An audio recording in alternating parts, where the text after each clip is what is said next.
Sorry for the interruption. That's Back to Maharaj. So,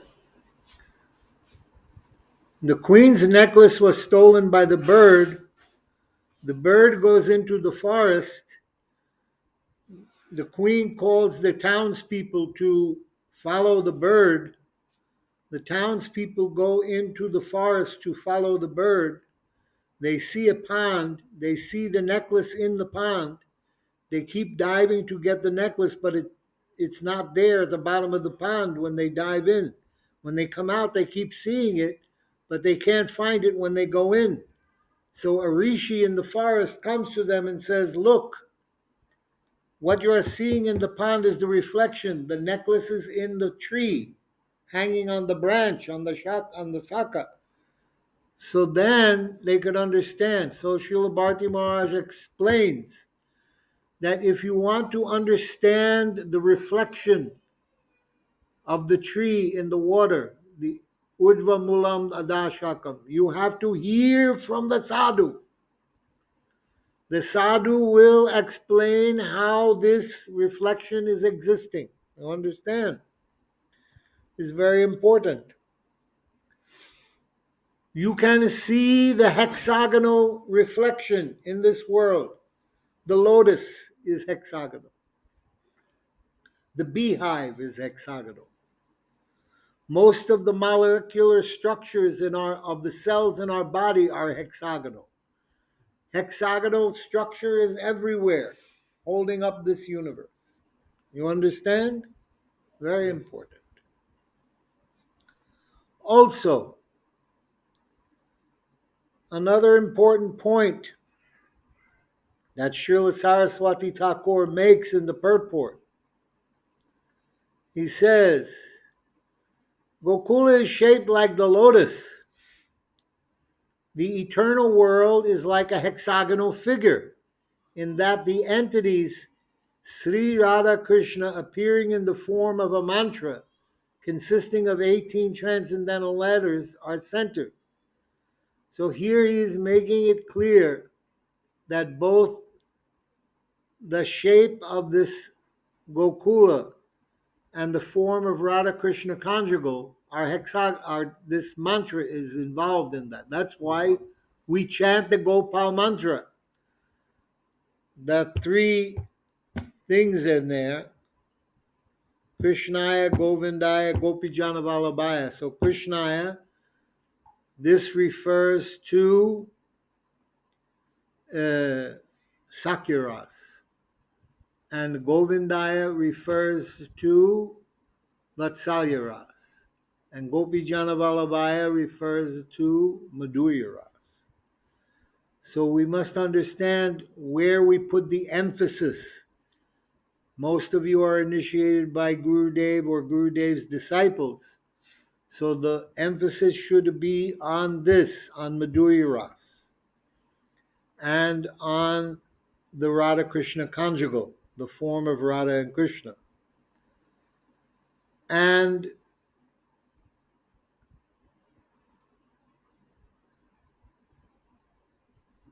we should understand also in this purport, he says, Gopal Tapani says Omkar signifies the all-powerful Gopal and his potency, and Kling is the same as Omkar.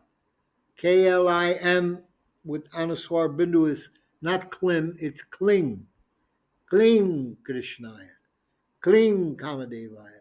Hence, Kama Bij, or the primary cause of all love, is connotative of the entities of Sri Radha Krishna. So the spiritual world, Gokula, Goloka, in the spiritual world, this hexagonal figure, is all about Madhurya Ras. And it comes about, it manifests out of Madhurya Ras. And all other rasas are subject to that. You understand? Very important. Okay, now, why this is so significant? This ticky tick. Because We have to understand how this material manifestation comes. Now we look in Srimad Bhagavatam. Make sure you make note. Third canto, chapter 26, verse 32.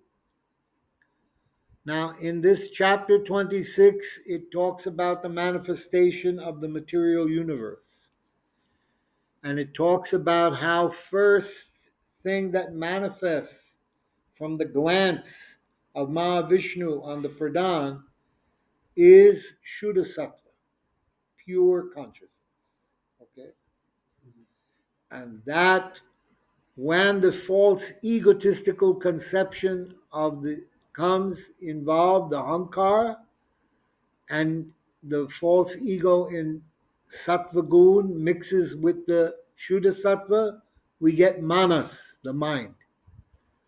Then, when the false ego in Rajagun mixes with the Shuddha Sattva, we get Buddhi, intelligence. And when the false ego in ignorance comes, that's verse 32. Tamasachcha vikuravana bhagavad virya choditat shabdamatram abhut tasman nabashrotam tu sabdagam. When egoism and ignorance is agitated by the sex energy of the Supreme Personality of Godhead, the subtle element of sound is manifested. And from sound comes the ethereal sky and the sense of hearing. So, here we see that just as the spiritual world is manifest by Radha Krishna conjugal, this hexagonal form, that also this material world is manifest by Mahavishnu's desire to conjugate with Lakshmi. But how do they do it? Indirectly. Sadashiv Vishnu comes because even Vishnu's glance can't touch Pradhan, material nature. So Sadashiv comes as Shambhu, and he becomes the halo around the glance. And this halo is called the linga, okay? The male generative organ. And the linga enters into Durga. What is Durga? Durga is the shadow of Ramadevi, the expansion of Lakshmi. So Durga is a shadow. Ramadevi's shadow on the Brahman is called Durga. Yes, it is called this Durga. And the Pradhan is the undifferentiated elements of material nature. And when Vishnu glances, Shiva, Linga, enters into the yoni of Durga. And what is deposited in there? The Virja. Virja means the Jivatma and Paramatma. And when Jivatma and Paramatma touch the Pradhan, it becomes animated. Then it separates into different elements. And the first element is sound. Because everything comes from sound. Just as Goloka in the spiritual world is a mantra. So in this material world, the subtle element of sound becomes manifested how? By the sex energy of the Supreme Personality of Godhead. There is no explosion. It is not a big bang. This is an illusion. If an explosion caused the creation of the universe, then we would see explosions causing all kinds of creations. It would repeat itself.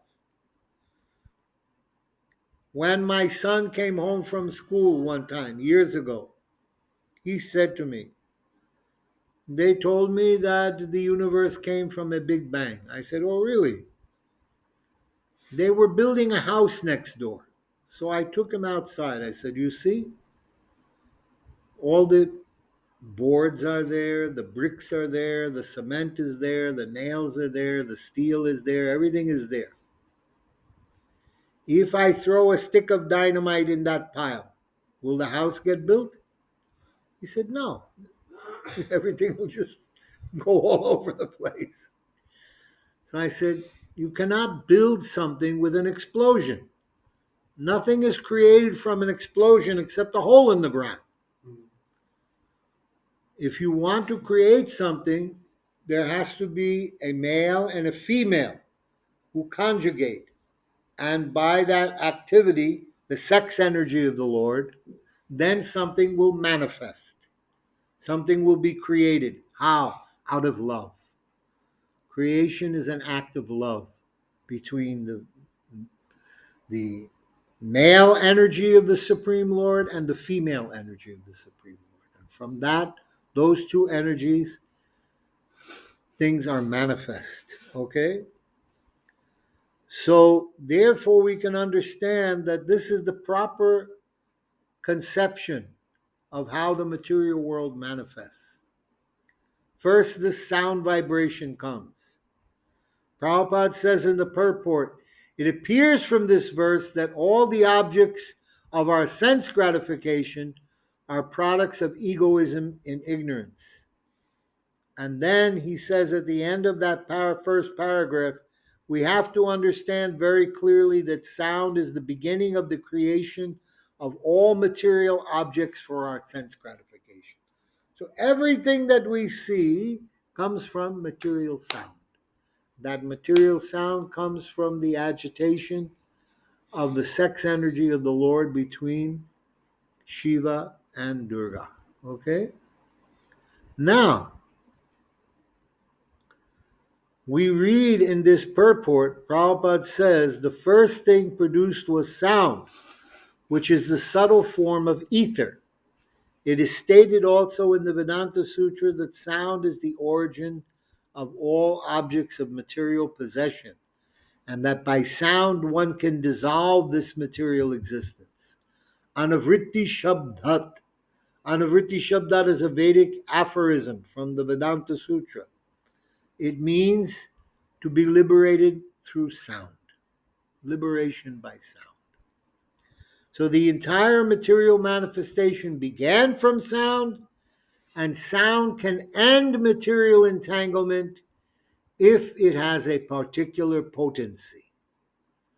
The particular sound capable of doing this is the transcendental vibration of the Hare Krishna Mahamantra. But you have to receive the mantra from someone who is authorized in the Sampradaya. Otherwise, it has no potency. Sri Brahma Rudra Shanaka Vaishnavashiti Pavana. These are the four Sampradayas, and you have to come in one of these Sampradayas. We are in the Brahma Sampradaya. This is why we are reading Brahma Samhita. And from the Sampradaya, we will get the Sampradaya Acharya, the guru in the lineage, in the line. He is carrying that sound vibration. The sound vibration of Krishna's flute is being handed down to Brahma, to Narada, to Vyasa, to Madhva, to Madhavendra Puri, to Mahaprabhu, to Bhaktivinoda Thakur, Bhaktisiddhanta Saraswati Thakur, Srila Prabhupada, and Srila Gurudev. They are carrying the sound vibration. It comes in the line. And that sound is transmitted from their mouth into your ears, and this changes everything. Everything becomes changed by this. There is a verse in the 4th canto of the Bhagavatam. What is this? Cancel. I want to give you that verse. This is 4th canto, 20th chapter, verse 25. Very important verse. Sa uttama shloka mahan mukha chuto bhavat padamboja shudakana nila smritim punar vishmrita tattvavatmanam kuyoginam no vitaratyalam varai. My dear Lord, you are glorified by the selected verses uttered by great personalities. Who is speaking this? This is Prithu Maharaj. Prithu Maharaj held a big yagya, a sacrifice, and it was so well performed that Vishnu himself came to the sacrifice. So Vishnu expressed his appreciation to Maharaj Prithu and said, I will give you any benediction that you like. Whatever benediction you want, you please take it. So this is the response by Prithu Maharaj to this offering of the benediction. My dear Lord, you are glorified by the selected verses uttered by great personalities. Such glorification of your lotus feet is just like saffron particles. When the transcendental vibration from the mouths of the great devotees,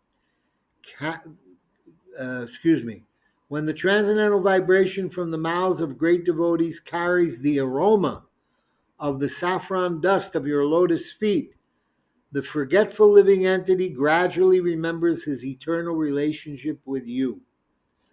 Devotees thus gradually come to the right conclusion about the value of life. My dear Lord, I therefore do not need any other benediction but the opportunity to hear from the mouth of your pure devotee. So here he is emphasizing in the verse that I only want to hear the sound vibration from the mouth of your pure devotee because it carries something very special. What does it carry? He says saffron particles in the verse. Prabhupada translates it like that. This is very interesting because in the word for word, Shuddha Kana, Shuddha means nectar and Kana means particles. So in the word for word, Prabhupada translates it as nectar particles. But in the verse, Srila Prabhupada says this is saffron particles. Why it is saffron particles? So, in Rupa Goswami's Radhika Astakam, he says that Srimati Radhika's complexion is like saffron smeared on a slab of gold. So her complexion is like that. Not only her complexion, but she puts this saffron color on her feet and she puts this kumkum on her breasts. And in the 17th verse of the 20th chapter, or 21st chapter of the 10th canto, which is the Venu Git, the flute, sound of the flute, in that 17th verse, it says that the kumkum from the lotus feet of Krishna is smeared in the grasses. And when the Aborigine girls see that, they become very excited. And they satisfy their lusty desire to embrace Krishna by taking that particles of kumkum and smearing them on their breasts and on their face. So, in the purport, Srila Vishwanath Chakravarti Thakur says, leaving aside that this chapter is about the flute of Krishna, this verse is about the lotus feet of Vrishabhanu Nandini Srimati Radhika, who just, having just a slight association with her lotus feet, it can bring one up to the highest level of Madanyaka Mahabha. How it is possible?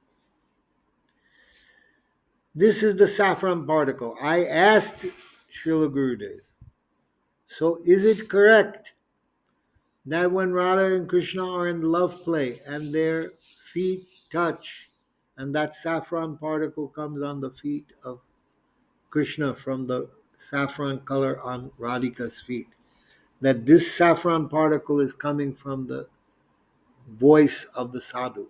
He said, yes, this is true. This is correct. So Prabhupada is giving a very deep insight here about the nature of the transcendental sound vibration coming from the voice of the sadhu, that it is saffron particle. You understand? Because it is giving you association with Srimati Radhika's lotus feet. And what does Saraswati Thakur say in the purport of the Brahma Samhita? That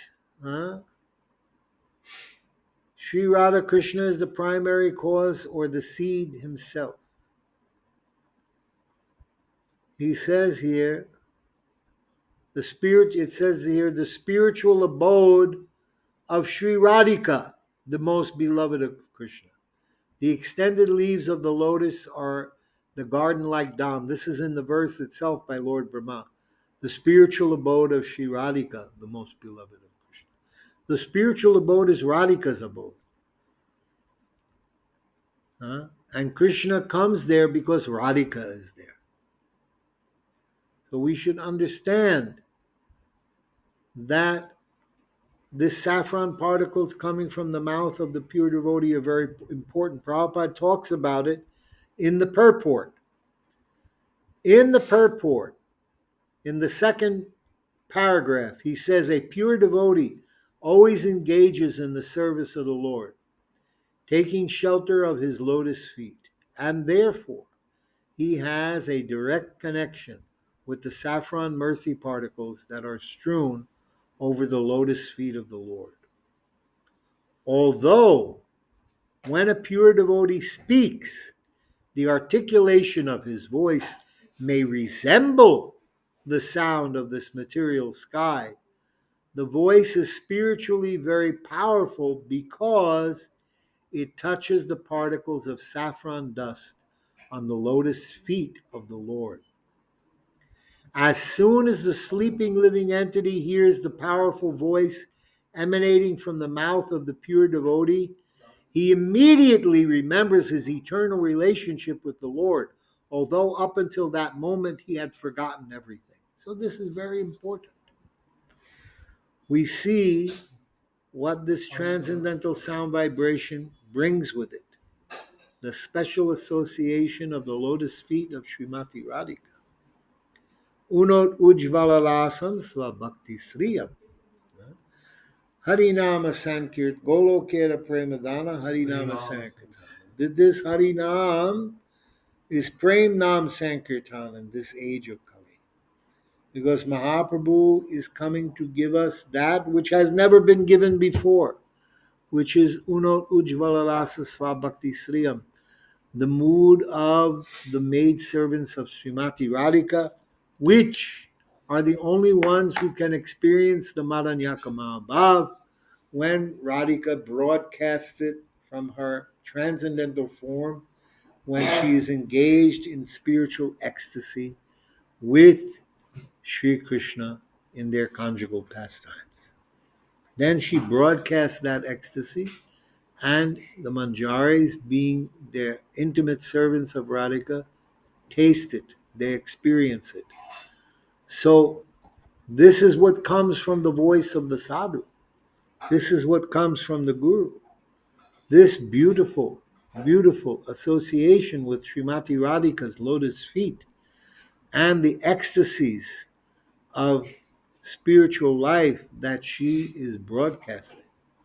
So we are very fortunate, so fortunate. We cannot estimate how fortunate we are. And that's why we have to take every opportunity to take the association of sadhu. Because it is only by this association that we can remove this, that we can remove the, I'm sorry, I, I'm starting to think about another chapter that I want, another chapter and verse I want to read to you, and I'm losing my attention. So 22, 26.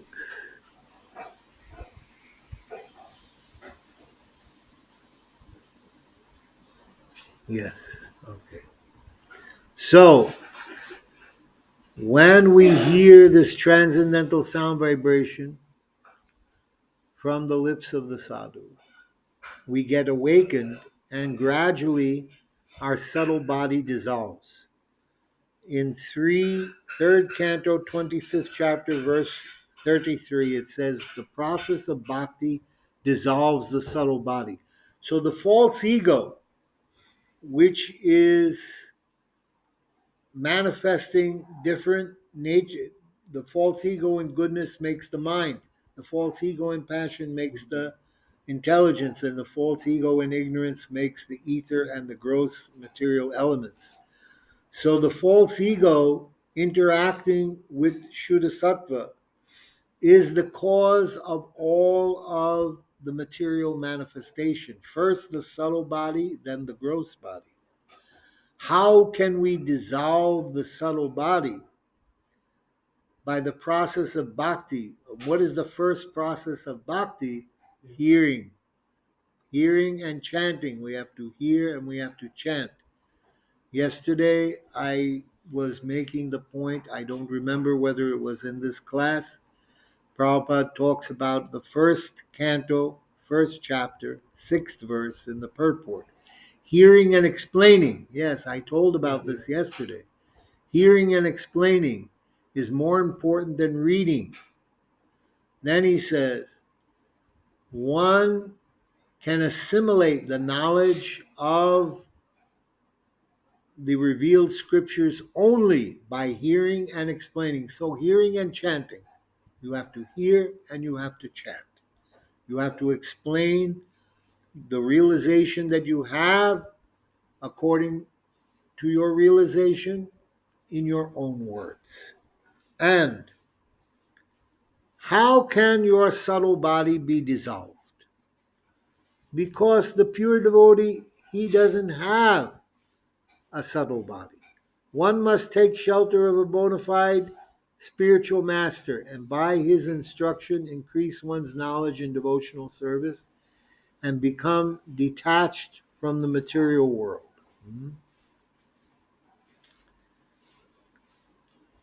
An advanced devotee, therefore, does not live within the material body, but within the spiritual body, just as a dry coconut lives detached from the coconut husk. If you took a coconut down from the tree and let it sit for some time, inside the coconut itself would become loose from the husk and you could shake it and you could hear it rolling around.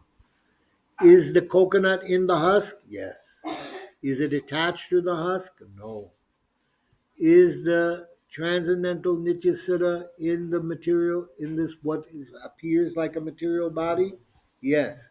Is he attached to that material body? Is he connected to it? No. And he says right here in the purport, the pure devotee's body is therefore called Chinmaya Sarira, or spiritualized body.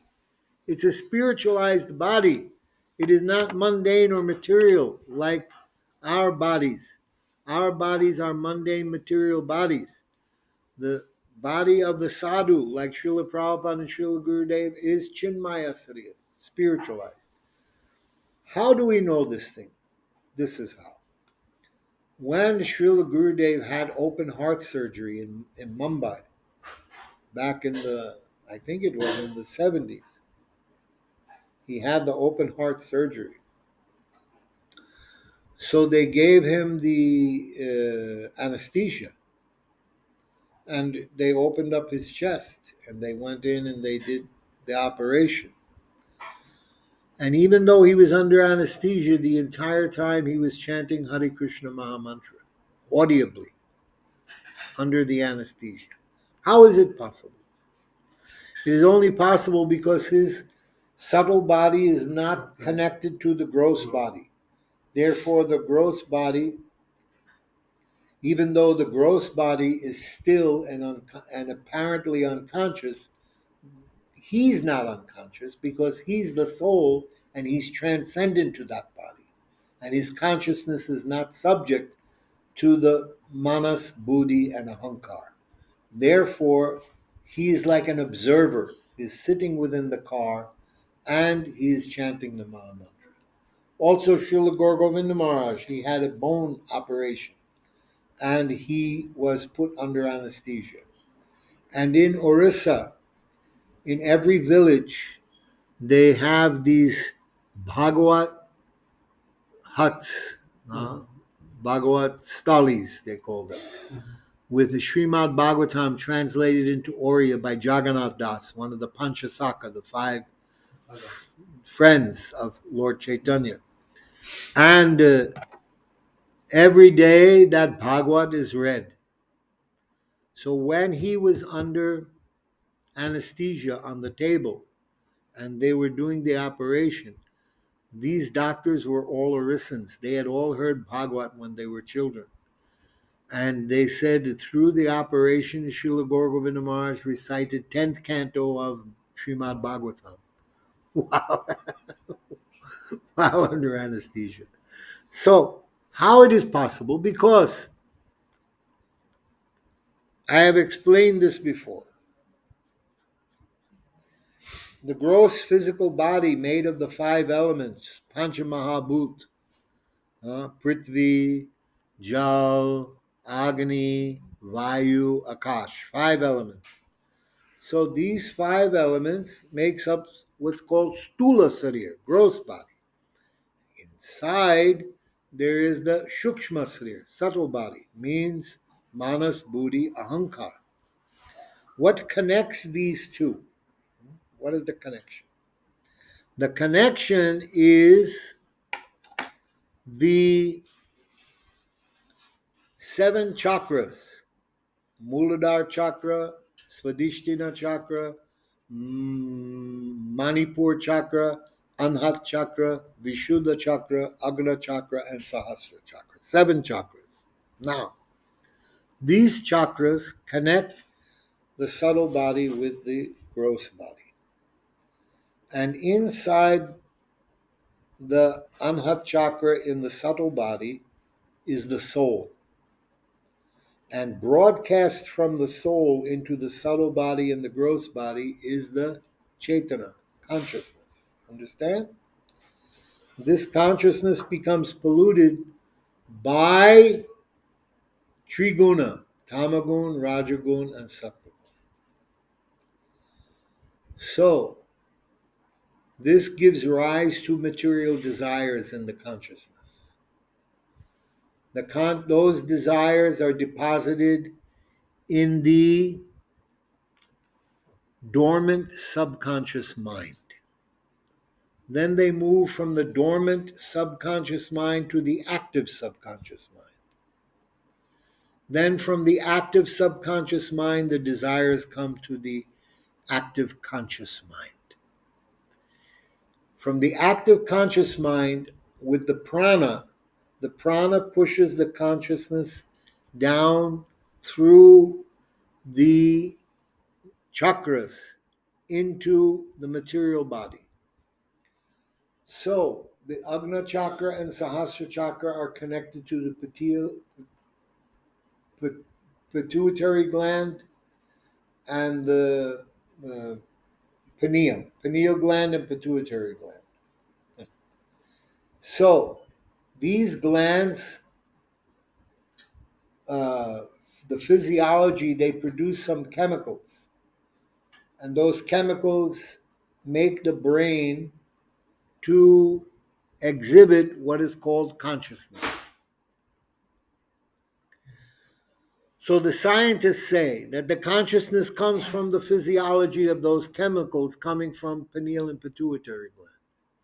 But no, what is happening is the consciousness is stimulating the pineal and the pituitary glands to function and exhibit the material conception of consciousness. in the brain. But without the consciousness coming and touching those glands, it would not happen.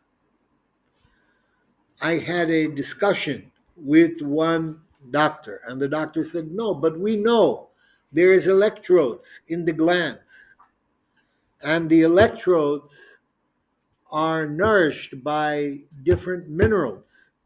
And by the mineral nourishment of the electrodes, then those glands make the biochemicals in the brain. But there is studies that have been done in which they take a seed and they measure what is the mineral content of the seed. And then they place it on ashless paper. The ashless paper has no minerals in it, nothing. No calcium, magnesium, zinc, anything, nothing. It is without minerals, completely demineralized. And then they put the demineralized water, which also had the ionized water, means no minerals. So they pour that water on the paper with the seed inside. Then the seed sprouts. When the seed sprouts, they examine the seed again, and all the minerals in the seed have increased. How did they increase? Not from the water, not from the paper, from the soul's manifestation of consciousness.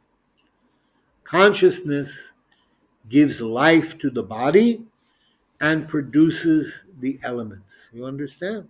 Yeah. Then we have the minerals of our life. So even the concept of the minerals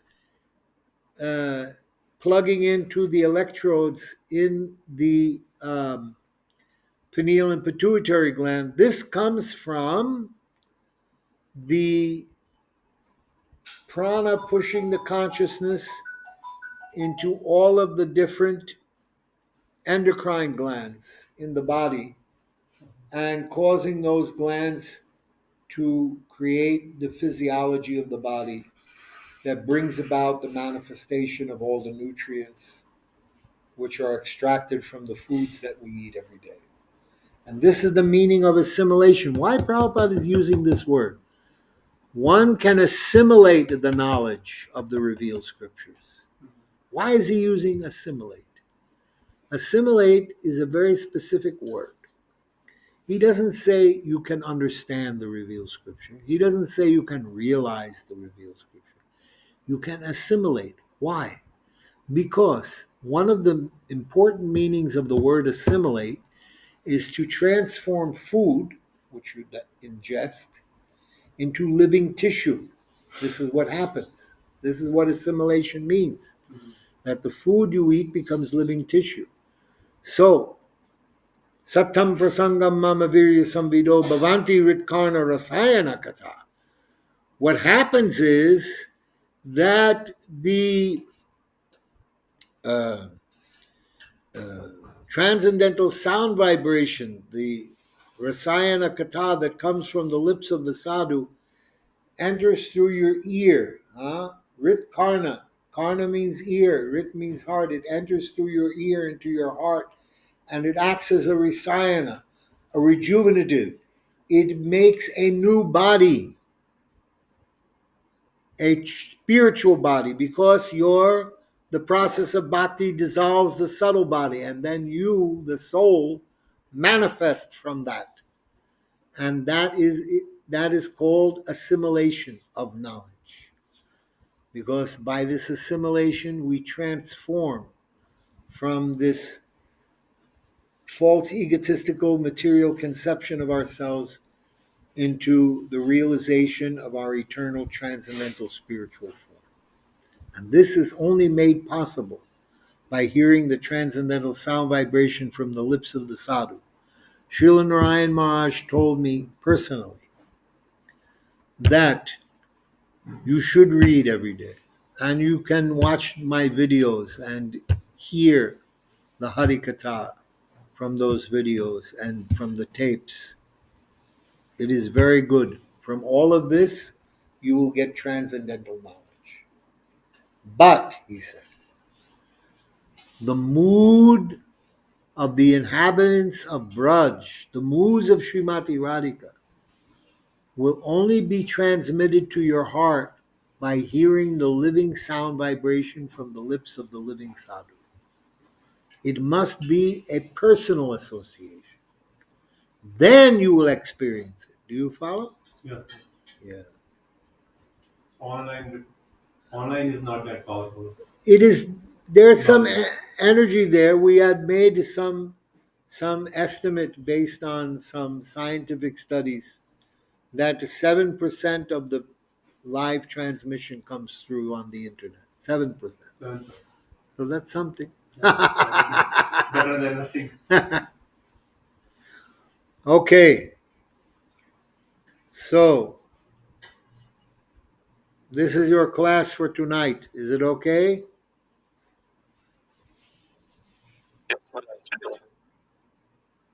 And he has recorded it so you can watch it again.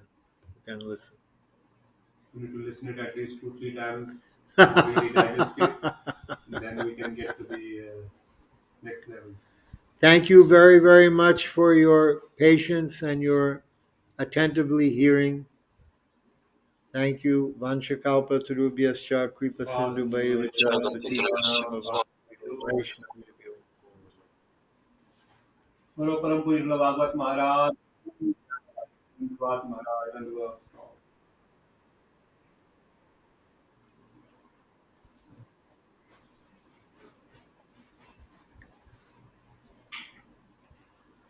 Okay. Thank you will connect again tomorrow with Maharaj. बहुत धन्यवाद आप सब भक्तों का एक बार फिर जुड़ने के लिए। महाराज जी सुबह 10 बजे दर्शन देते हैं, 10 साढ़े 10 अगर वक्त आना चाहे, and 10:30, and evening Maharaj maybe around 5:30 Maharaj will give again darshan, and evening 8 to 9 we will have the katha. So anyone want to wish, visit, have darshan, hear katha are most welcome, particularly Bangalore devotees. And we thank you all for being in this class. It is already recorded hopefully. So we will try to connect again tomorrow